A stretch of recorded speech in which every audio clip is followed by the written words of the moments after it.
బీభత్సం అల్లకొల్లలం America Israel Iran పైన ఏకపక్షంగా కారణం లేకుండా దాడి చేయడం మనం చూస్తున్నాం. ఇరాన్లో 550 మంది చనిపోయారు.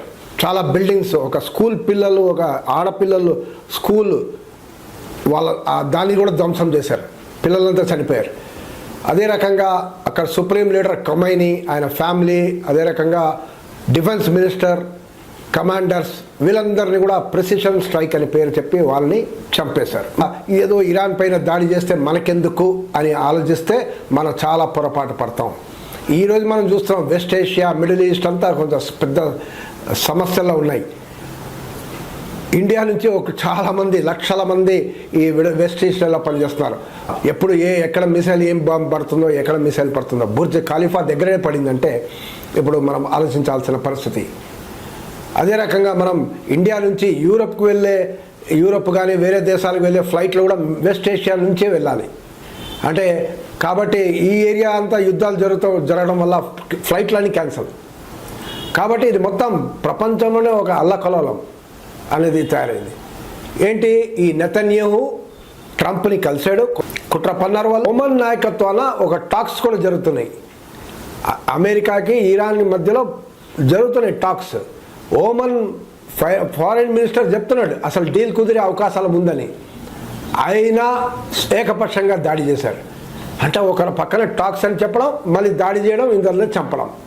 ఇది ప్రపంచంలోనే ఈ రూల్స్ ఉందా, అసలు రూల్స్ బేస్డ్ ఆర్డర్ ఉందా, ఇష్టారాజ్యమా, అమెరికా రౌడీసమా, గుండాగిరి, దాదాగిరియా అనేది క్లియర్గా కనపడుతుంది.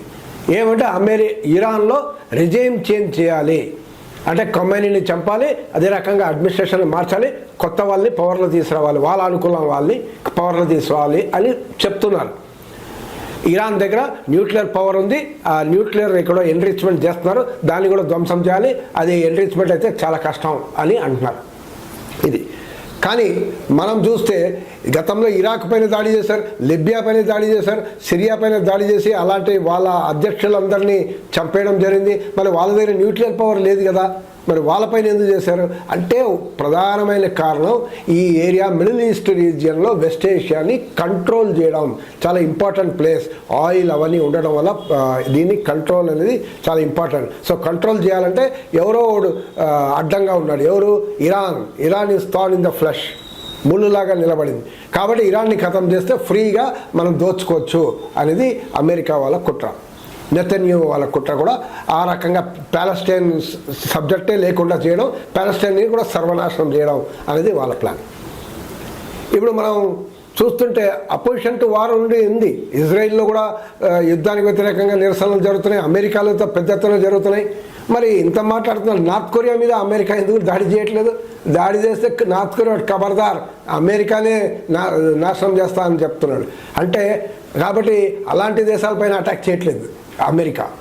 ఇజ్రాయిల్ దగ్గర అణుబాంబులు ఉన్నాయి, అణు ఆయుధాలు, అవి చెప్పట్లేదు, సీక్రెట్గా సమకూర్చింది. దానికి అమెరికా తోడింది. ప్రపంచ యూరప్ దేశాలు, వీళ్ళంతా సామ్రాజ్య దేశాలంతా ఇజ్రాయిల్ సపోర్ట్. మరి ఇప్పుడు IAEA, international atomic energy association ఒక వార్నింగ్ ఇచ్చింది. ఇజ్రాయిల్లో ఉన్న అణు ఆయుధాల కర్మాగారాల పైన పడితే, రేడియేషన్ వస్తే అది ప్రపంచానికే నష్టం అనేది ఓ వార్నింగ్ అనేది ఇవ్వడం జరిగింది. ఇప్పుడు ఇరాన్ కూడా ఏం చేస్తుంది, అమెరికా బేసెస్ ఎక్కడెక్కడ ఉన్నాయో అక్కడ మిసైల్ కొడుతున్నాయి. న్యాచురల్గా కొట్టాలి కూడా. ఇప్పుడు నేను కువైట్ నుంచి నేను బేస్ని ఉపయోగించుకొని నేను ఇరాన్ పైన దాడి చేస్తే అమెరికా, మరి వీడు డెఫినెట్గా కువైట్లో ఉన్న అమెరికా బేస్ మీద దాడి చేస్తాడు, సౌదీ అరేబియా, ఖతర్ మీద దాడి చేస్తాడు, UAE అమెరికా బేస్ మీద దాడి చేస్తాడు. దాడి చేసినప్పుడు ఇటు అటు కూడా జరుగుతుంది, బుర్జ్ ఖలీఫా మీద కూడా పడుతుంది. కానీ ఆ దేశాలంతా జాగ్రత్త పడాలి, అసలు యుద్ధాన్ని ఆపండి అని చెప్పాలి. వాళ్ళు చెప్పట్లేదు, వాళ్ళు అమెరికా తొత్తు చెంచాగిరియా చేస్తున్నారు. ఇది సో రూల్స్ లేదు. ఇది మనం చూస్తున్నాం, వెనిజులా ప్రధాన అధ్యక్షుడు మదురోని కిడ్నాప్ చేసి ఏకంగా తీసుకొచ్చాడు. అంటే ఏమైనా రూల్స్ ఉందా? వేరే దేశం ఒక అధ్యక్షుడిని కిడ్నాప్ చేసి తీసుకురావడం, ఇక్కడ వేరే దేశం ఒక నాయకుడిని డైరెక్ట్గా చంపేయడం, వరల్డ్ పైన ప్రెషర్ పడుతుంది. ఇప్పుడు ఆయిల్ ఇప్పుడు వేళ్ళ పైన ప్రెషర్ పడుతుంది వేరే దేశాల పైన. అయ్యో నా ఆయిల్ కొనాలి, నా దేశం నుంచి ఆయిల్ కొనాలి, నా డాలర్లోనే కొనాలి, నా వ్యవసాయ ఉత్పత్తులు కొనాలి, లేకపోతే నీ మీద కూడా బాంబు వేస్తా అని బెదిరించే అవకాశాలు ఉన్నాయి రేపు. ట్రంప్ ఎందుకంటే మద్రోని చేశాడు, వెనిజులా చేశాడు, సిరియా చేశాడు, ఇరాక్ చేశాడు, ఆఫ్ఘనిస్తాన్ చేశాడు, ఇప్పుడు ఇరాన్ చేశాడు. ఇప్పుడు ఇలా మిగతా దేశాల పైన కూడా చేయొచ్చు అని మనం చూడాలి. ఇప్పుడు స్ట్రెయిట్ ఆఫ్ హోర్ముజ్ అనేది ఉంది ఇరాన్ దగ్గర. ఆ స్ట్రెయిట్ నుంచే మొత్తం ప్రపంచం ఈ ఈస్ట్ నుంచి వెస్ట్ ఒక వ్యాపారాలన్నీ నడుస్తుంటాయి. ఆయిల్ వ్యాపారాలు, మిగతా వ్యాపారాలు, ట్రేడ్, షిప్పింగ్ అంతా జరుగుతుంది. ఆ స్ట్రెయిట్ ఆఫ్ హోర్ముజ్ని నేను క్లోజ్ చేస్తానంటున్నాడు ఇరాన్, బెదిరిస్తున్నాడు. క్లోజ్ చేస్తే అంతర్జాతీయంగా మనకు ఆయిల్ అనేది బంద్ అయిపోతుంది. మన సౌదీ నుంచి కానీ ఇంకా ఏ కంట్రీస్ నుంచి కానీ వచ్చే ఆయిల్ అంతా బంద్ అయిపోతుంది. అన్ని ట్రేడ్ వ్యాపారాలన్నీ బంద్ అయిపోతుంది. అప్పుడు చూడండి ధరలు ఎట్లా పెరుగుతాయి మన ఇండియాలో. ఇండియాకి చాలా డేంజర్. ఇప్పుడు ఇండియన్స్ అన్ని వెస్ట్ ఏషియాలో, మిడిల్ ఏషియాలో ఉన్నారు. వాళ్ళ లైఫ్కి ఇప్పుడు డేంజర్ ఉంది, పెను ప్రమాదం ఉంది.